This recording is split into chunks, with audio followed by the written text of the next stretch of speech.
Coming. I wasn't sure if anybody would show up.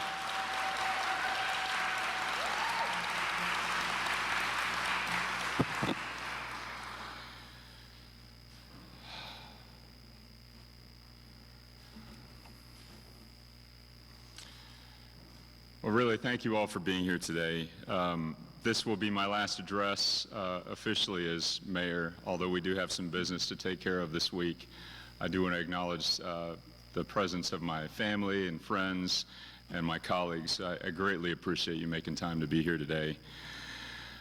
So I'll start by saying that in 2017, it would have been difficult to stand before you and claim that I knew with any certainty what the next 8 years would hold. It would also have been foolish to assume that I had all the cures to our ills or the answers to every problem. What that really means is that political campaigns and the seasons that we're in seldom reflect the whole future that lies ahead. So I'll begin today by wishing Mayor-elect Gina Ortiz Jones and our entire new City Council very well. Let's give them a big round of applause.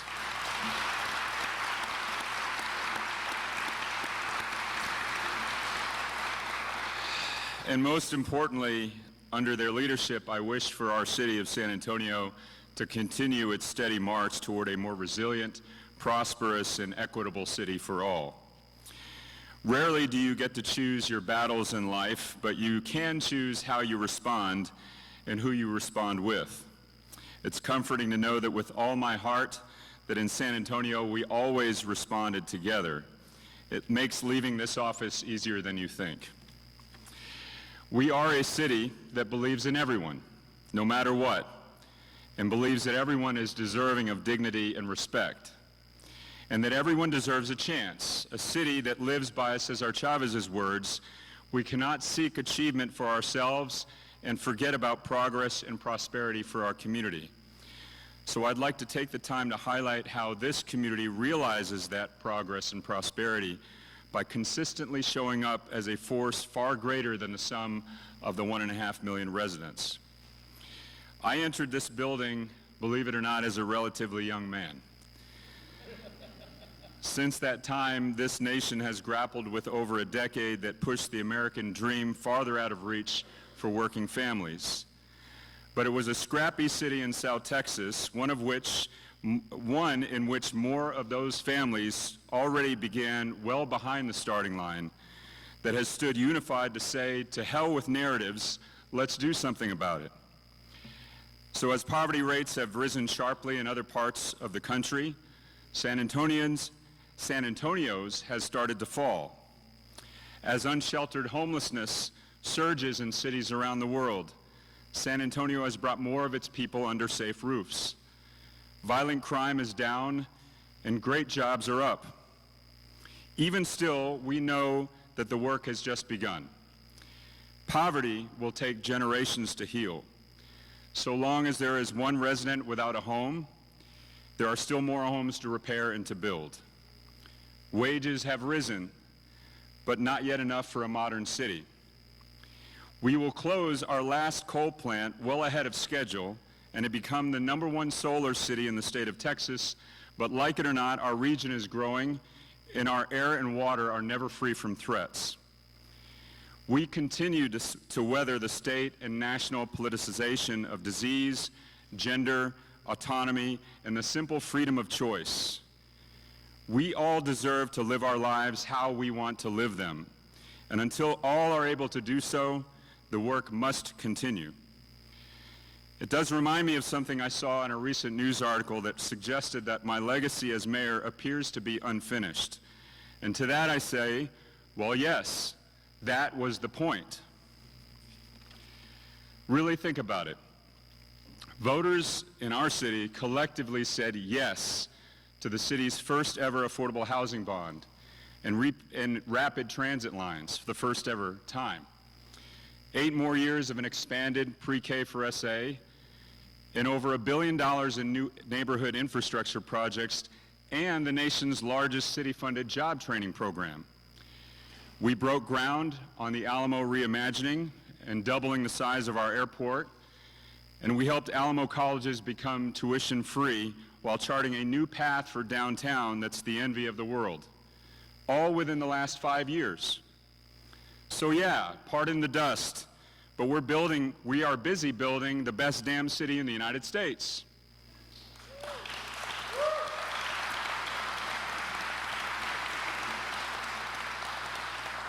Continuous investments in the people of our community will be the only way we can finally pull ourselves out of the holes that we've bemoaned for so long.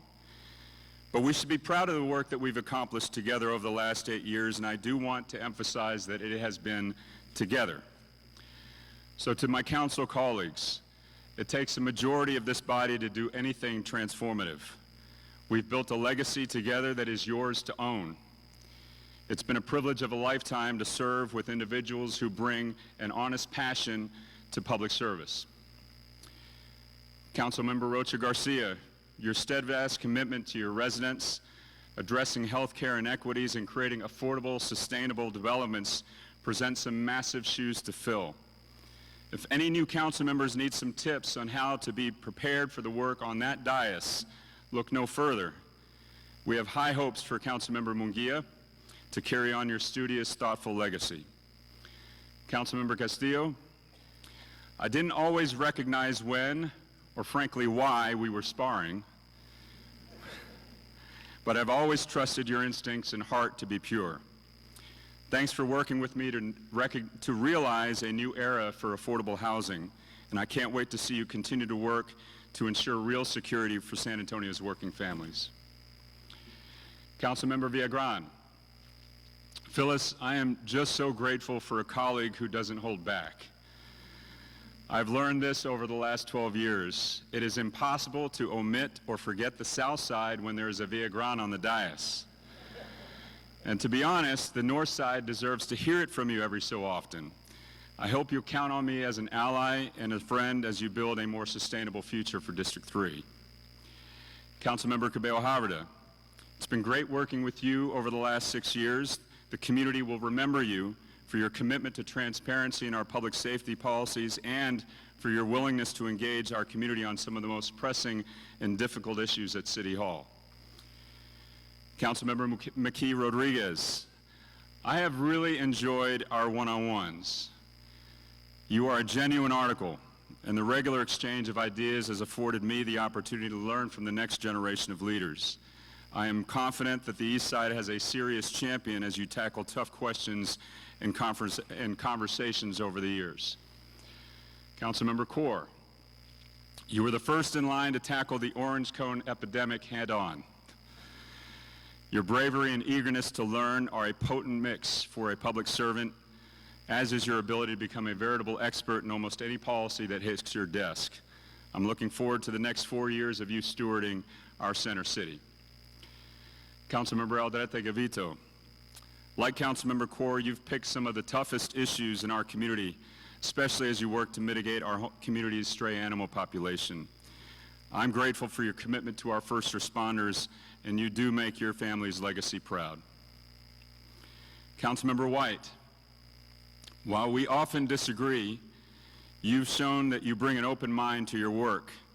Our best moments together are when we all do that. Thanks for keeping our good-natured banter throughout all these difficult political times. Councilmember Courage, your honesty and integrity are second to none. Thanks for serving as a voice of reason and as a champion for the average San Antonio neighbor. You reminded us that a budget is a moral document, and every decision made in this building should be to help the entire city. And Councilmember Pelaez, behind all those jokes is a truly compassionate heart and a dedicated dad. We are all better for how you weave that into your work. You've been deeply serious about economic development along with San Antonio's role as an international city. And I'm especially grateful for your commitment to our District 8, the place that nurtured my passion for public service. So I would like for all of us to give a big round of applause to the most transformative city council that San Antonio has ever elected.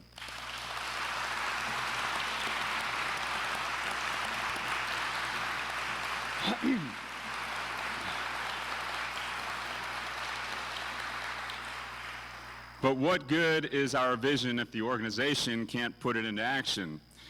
So if you'll indulge me for just a moment, I'd like to thank our city staff leadership. Eric Walsh, man, I will seriously miss taming goat rodeos and cowboying up. For everyone else in the room, that means finding common sense amid the chaos and making the right decisions no matter how tough they may be. You were my wingman as a deputy when we pulled together a plan to save the Bracken Bat Cave, and since then you've been a partner and a friend through some of the most challenging times our city has ever faced. Given the height of our aspirations, the severity of our challenges, and the audaciousness of our ideas over the last 8 years, I really do think that we have the best city manager in the country, y'all.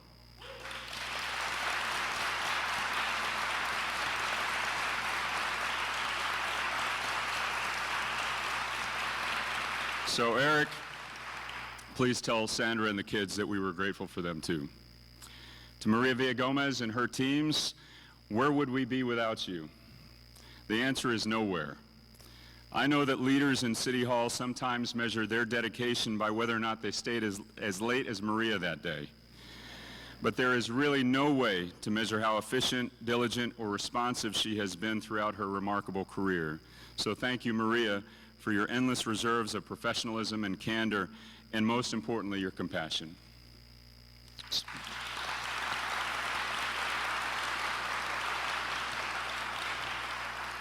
Special thanks also under her leadership to our chiefs, Bill McManus and Valerie Frausto, and to all of our first responders for keeping us safe. They are truly the best of the best. Lori Houston and her teams, you bring big dreams to fruition, whether it's the city's first ever affordable housing bond, the Alamo redevelopment, a rental assistance program that became a model for the nation, or a new era of vibrancy and activation within our downtown core. We've always been able to count on you, and I'll miss your creativity and your heart to serve our most vulnerable residents. Jeff Coyle, we are doubling the size of our airport. And year after year, you, along with Sally, Juan, and their teams, have successfully managed to preserve our community's voice and prevent the state and federal governments from seizing City Hall. No joke. Your teams deserve every bit of praise they receive, and special thanks, of course, to Jesus Saenz for delivering our airport into the 21st century. Alex Lopez, I think it was just minutes after you were promoted that we had to get the ball rolling on the ready-to-work implementation. You've been instrumental in some of San Antonio's biggest victories, including the $1 billion week that brought Navistar and our community's massive expansions to Toyota. Things like JCB, a new plant, or new sister cities don't happen overnight. And so I want to thank your teams, especially Brenda Hicks Sorensen, Sherry Dalit-Shahi, and also Jenna Saucedo Herrera for their teamwork and friendship. And a big special thanks to Mike Ramsey for doing the impossible for our residents each and every day.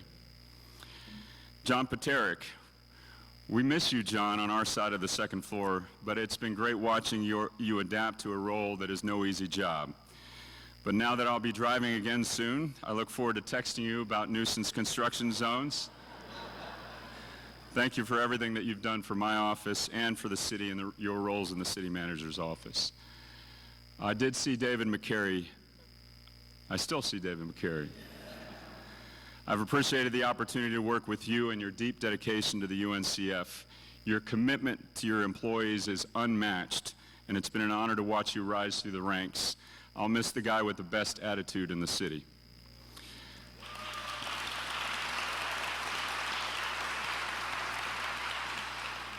Ben Gorzel, we simply wouldn't know how to do anything without you. There is not a better chief financial officer in the country, so thank you for keeping our books and our heads level. Andy Segovia, thank you to you and Liz Provencio and the entire city attorney's office for keeping me, out of trouble.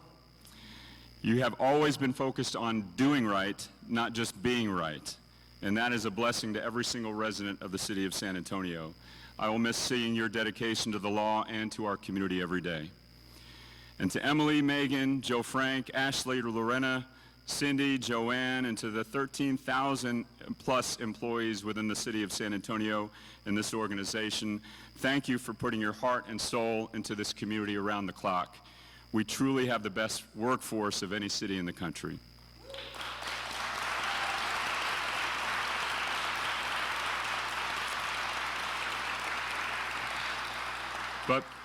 But beyond city staff, elected officials don't operate alone. We each share office space with a team of individuals who work on the residents' behalf to realize our vision and to drive change. They become our family. Thank you to Zach Like, my chief of staff. That job, as you know, is not for the faint of heart. It has been called the hardest job in politics. To have a partner in the office who you trust to have your back, who shares your vision, your passion, and drive for the community you serve, and who always does it without getting the credit he deserves, is truly something remarkable. This I can say to you all with all seriousness. I would not be here without Zach. So indulge me, please, and let's give him a well-deserved round of applause.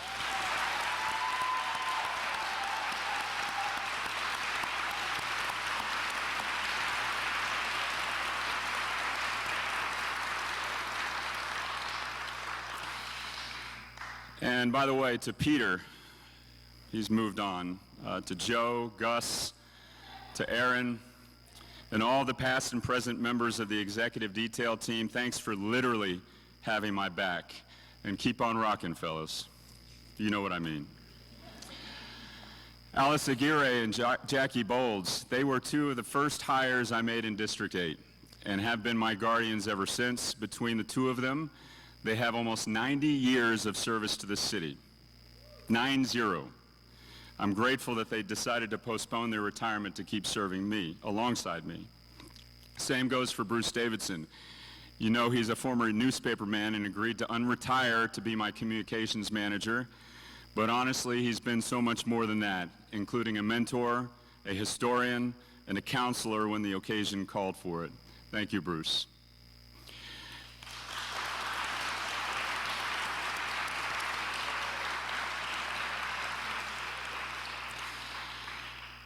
To Victoria, Alex, Isa, and Nadia, and to my former staff, Gabrielle, Juan, Teresa, Rocio, Evelise, Michelle, and so many more, I have been inspired by each and every one of you, and I consider each of you to be exemplary public servants. You could all be working well-paid private sector jobs, but our mission was more important than that. You will always be on our team. And also to Victoria, thanks for your endless sense of humor every time we live through planes, trains, and automobiles. You all might know that I've been packing up my office lately, but I've been delaying taking down my most prized possession in the office, and that's a painting by Cristina Sosa. It depicts a photo taken by my friend John Alonzo and shows me holding my 9-year-old son Jonah's hand while I took the oath of office 8 years ago, standing right there. Jonah's not here today because he's in Japan with the Shirani Foundation, where he will celebrate his 17th birthday. I have him to thank for my passion in public service, which is a life I never planned for. But his daily question to me when he was a toddler and I was on the city council, "How have you made the world better?" continues to be my best guide. Allow me to thank also my dad, Ken. Many of you know him. He's here, for continuing to remind me about the difference between a statesman and a politician. Along with my stepmom, Carol, they are two of the most dedicated campaign volunteers I have ever had. Thank you, guys.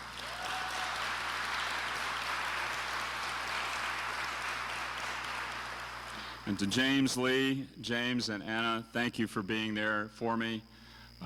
Sometimes we don't always agree on politics, but we did agree that serving the city was an important thing to do, and I thank you for always being there for me.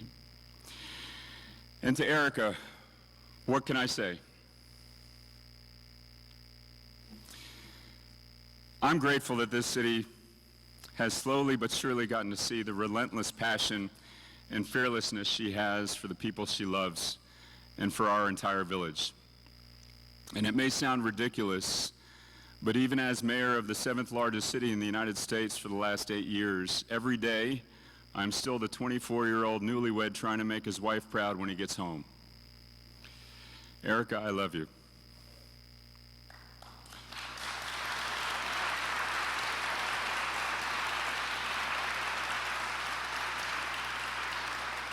Thank you for letting me and the city you love walk beside you. So this will be my last official address as mayor, and so I want to go back to the power of this community. Everyone in this room knows where they were in March of 2020. But do you remember February 2020? Unemployment was at 3.7%, and months prior we had just announced our best quarter for economic development and job creation in 2 decades. Our city was the fastest growing in the nation. Even then, some 60,000 people relied on our food bank every week to keep meals on the table. Only 26% of our workforce had a post-secondary education, and nearly the same number, 1 in 4 adults, were considered functionally illiterate. Within just a few weeks, over 120,000 residents were in our food bank lines. Unemployment spiked to 13%. The cracks in our city's economic foundation, like so many other communities across the country, were laid bare. We were forced to reckon with the fact that San Antonio had a severe underemployment problem. It's why so many of our neighbors in our city were considered the working poor. They do most of the labor, yet they still bear most of the burdens. Despite all of the growth and economic progress, including the diversification of an economy that once relied almost entirely on our military and our tourism sectors, far too many of our residents still were being left behind. So we had to face a pretty blunt question. Where do we go from here?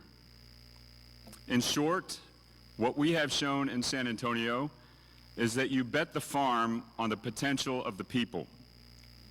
The path to economic mobility lies at the intersection of housing affordability, education and workforce training, and improved transit infrastructure. 7 months after the pandemic gripped the world, voters approved 3 sales tax referenda by wide margins to expand pre-K for SA, launch Ready to Work, and to dedicate future revenues to creating our city's first ever mass transit lines. A year later, voters approved a charter change that allowed us to execute, 1 year later, the city's first ever housing affordability bond. And now, 10,000 homes attainable for the residents of this city have been completed or are under construction. That means that between 2020 and 2022, San Antonio voters approved a little less than $2 billion of physical and human infrastructure investments above and beyond the city's annual budgets, all without new or increased taxes. But we must think beyond the votes and the investments. This is about the power and the potential of our people. Take the average Ready to Work participant. She is a woman of color, raising children in a household that is earning less than $14,500 a year total. When that participant graduates, it takes, on average, 55 days to get placed in a new job, and then they're earning $44,000 a year with benefits. The household income nearly triples, the kids are in a better position to succeed, and the cycles of poverty have a better chance of becoming cycles of economic empowerment. If you're not getting the full picture yet, let me tell you about Mr. Joel Bonguele. I had the opportunity to sit down with Joel and a few other Ready to Work graduates just a couple of weeks ago to hear firsthand how the program has enabled them to thrive in our community. Joel is an immigrant who chose to start a new life in San Antonio over a decade ago with his wife and 4 children. He had routinely worked multiple jobs to make ends meet, including many hours as a housekeeper for University Health. So when the community bet on our neighbors, Joel got a chance to bet on himself at a local career fair and enrolled in Ready to Work to earn an IT certification. Upon graduation, University Health was rolling out a new software system to schedule its housekeepers. They needed a new manager that was familiar with the work and who had also had the required technical skills to maintain that system. So I think you know where this is going. Joel doubled his pay. A year later, he received a promotion, and it's my understanding that he's recently been promoted again. Now, Joel only needs one job to provide for his family. And just through Joel alone, this community, that lifetime of increased economic mobility will deliver hundreds of thousands, if not millions of dollars in new economic activity to this community. But most importantly, a family's lives, the Benguele family, including those children, have been changed forever because San Antonio said yes to Joel. Yet Joel's story is one of thousands now in our community. Take Ms. Olga Escobedo on the west side. Olga Escobedo's parents bought their one-story home on San Antonio's west side in the early 1960s, where she and her siblings were ultimately raised. Nearly 40 years later, Olga was the sole owner of the house, but it was far too much to handle, and the house was in a state of disrepair and nearing demolition. It's a story that we've seen too often. So from the dais behind me, with a little pushing from Terry, we piloted Operation Rebuild, which ultimately saved Miss Escobedo's house, making it as good as new. So on the night of her welcome home party, Olga turned to her sister at one point and said, "Look what they did to Mom's house." And her sister replied, "It's not Mom's house. It's your house now."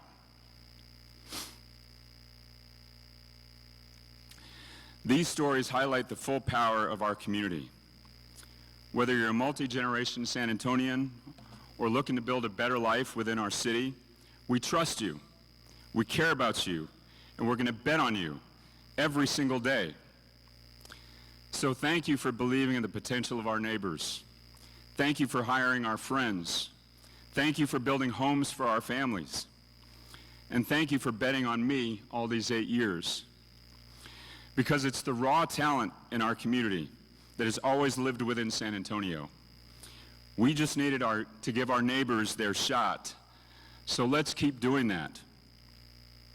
There's a second part to that Cesar Chavez quote I highlighted at the top of the speech, so I want to leave you with its close.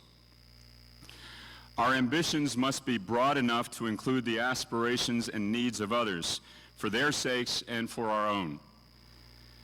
So keep reaching higher for yourself, San Antonio, but always remember that you have two hands.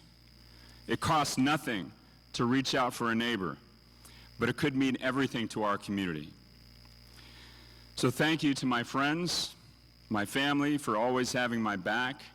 I see many of our comadres and compadres here today. Mike, Martha, Francisco.